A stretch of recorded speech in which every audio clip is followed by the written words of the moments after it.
twongeye kubasuhuza abakunzi bacu mudahwema kudukurikira ko bwije nuko bukeye mugakurikira Ibango Official. Ni ukuri turabibona kandi turabibashimiye, mbese muri inshuti, mbese sinabona uko mbivuga.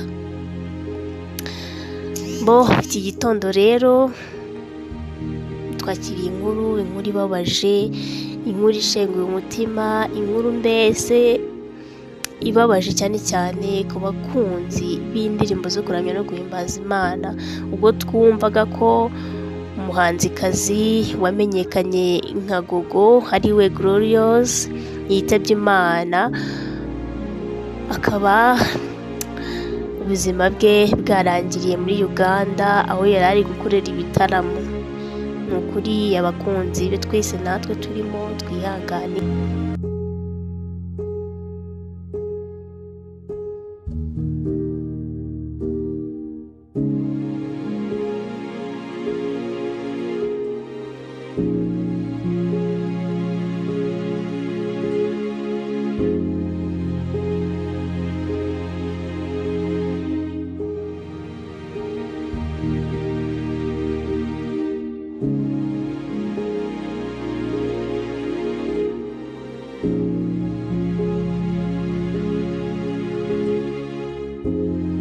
Ni amakuru y'agahinda yongeye kumvikana mu matwi y'Abanyarwanda ndetse n'abafana ba Glorious Gogo, by'umwihariko bamwe mu bo yashimishije mu ndirimbo n'ibikorwa byiwe byinshi ndetse yagiye agaragaza kuri social media. Bamwe bamuzi ku ijambo rya Goodbye ryaturitse mu kiganiro akoranye na MEI, ndavuga muri Ndahabirene, ariko uyu mwana w'umukobwa wari umaze kumenyekana kwambuka n'imipaka, dore ko bimwe mu bikorwa byiwe bamwe mu bazungu cyangwa se bamwe mu bakomoka mu bihugu byo hirya no hino ku isi bari basigaye bakoresha sound effect y'ijwi rya Gogo, bivuze ko yaramaze gukundwa n'abantu benshi. Gogo Glorious mu minsi ishize nubwo yagiye mu gihugu cya Uganda mu butumwa bwo kubwiriza no gutaramira bamwe mu banya-Uganda ajyanye na management yiwe yarahamaze agahe, uyu ni naho yaje gupfira.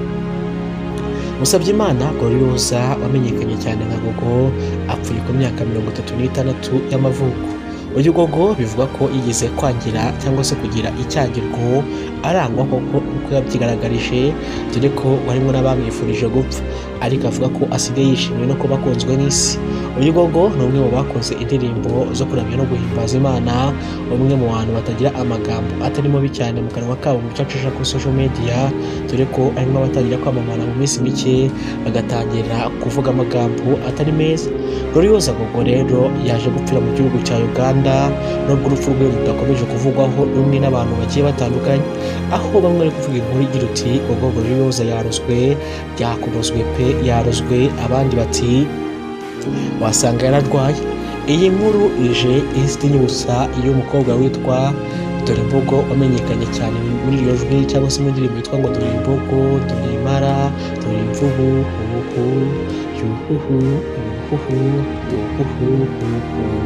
n'iyindi yaririmbiye Bruce Melody bati ninde watinyutse kuvuga Bruce Melody ndakwanga. Indirimbo nk'izo cyangwa se izo bita Roma, izo bita Bikira Mariya n'izindi zigiye zitandukanye yakora. Mu interview menshi Dore Imbogo yagiye asetsa benshi, aryohereza Abanyarwanda benshi, gusa nawe nta gihe kirekire yamaze ku isi kubera ko iyo hit yagize ni nayo yamuzaniye urupfu. Natinya kuvuga ko na Glorious Gogo hit yagize no kuririmba no gukundwa n'Abanyarwanda ndetse bikambukirana n'ibihugu, ntabura kuvuga ko ari byo musatirije urupfu.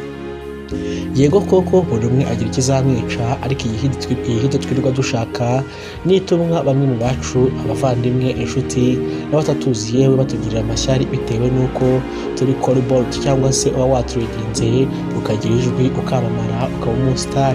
Ibyo ngibyo burya bigukurira abafana, inshuti n'abakunzi, ariko nanone ntabwo nabura kuvuga ko binagukururira abanzi mu buryo bumwe cyangwa se ubundi. N'ubu rero ndahamya neza ko Vava witabye Imana aricyo yazize Dore Imbogo, aricyo yazize Kinyoni, aricyo yazize Jay Paul, aricyo yazize n'abandi bagiye batandukanye bakekwa ko baba bararozwe, bose bazize izo hit zabo. Yewe Imana reka mwakire mu bayo, ariko iba ari inkuru y'agahinda y'incamugongo. mana kubera iki abantu babaye abagome, mana kuki abantu babaye abatindi, mana kubera iki iyi si isigaye irimo umwijima ubugome no guhekura abantu. Amakuru y'urupfu rwa Fafa amakuru y'urupfu rwa Gloriose Gogo ntabwo arajyanwa kwa muganga byibuza ngo hasohoke bivuga ko yaba yishwe n'ikintu nk'iki, gusa amakuru yemeza neza ko yamaze kwitaba Imana. Ubwo Gloriose rero akora ajya muri Uganda mu kwezi ushize, aho yajyanye nabo nakwita muri management yiwe imukurikirana inyungu ziwe mu Rwanda ndetse mukoresha kugira ngo icuruze nawe acuruze abone ubuzima. Kubwo Gloriose yavuze ko yaciye mu buzima bubi bukomeye cyane bitewe n'indeshyo ye, isura ye, imivugire ye. Bamwe mu bantu baramwanga no mu muryango we baramwanga, bakajya bamwifuriza gupfa. Uyu mwana w'umukobwa iri jwi ryiwe cyangwa se imiterere ye niyo yaje kumuha hiti, aramenyekana aba umustar ndetse biranamutunga bimukorera izina, atangira gucya, abantu benshi baramukunda, nanjye ndimo. Najyaga ngira gutya nkireba utuntu twiwe ama interview yiwe dore ko byajyaga binashimisha. Gusa uyu mwana w'umukobwa rero azi ko gushima Imana kwiwe ndetse n'ibyishimo byiwe byari ibintu byiza by'akamaro, n'Imana yakira ishimwe ry'umuntu, ariko nanone yamenye ko iyo hiti yaragize ari izatuma anamuka akava mu isi y'abazima ku myaka 36 yonyine, dore ko yari amaze n'iminsi ari muri Uganda bakora bimwe mu bintu byinshi. Murakoze cyane rero kuba mumaze kubana natwe, nimba ari ubwa mbere ugeze kuri uyu muyoboro wa YouTube channel wa Ibango Official.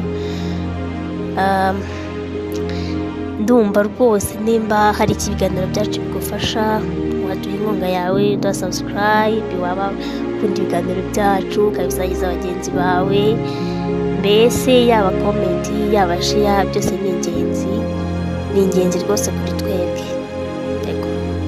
Ndabashimiye.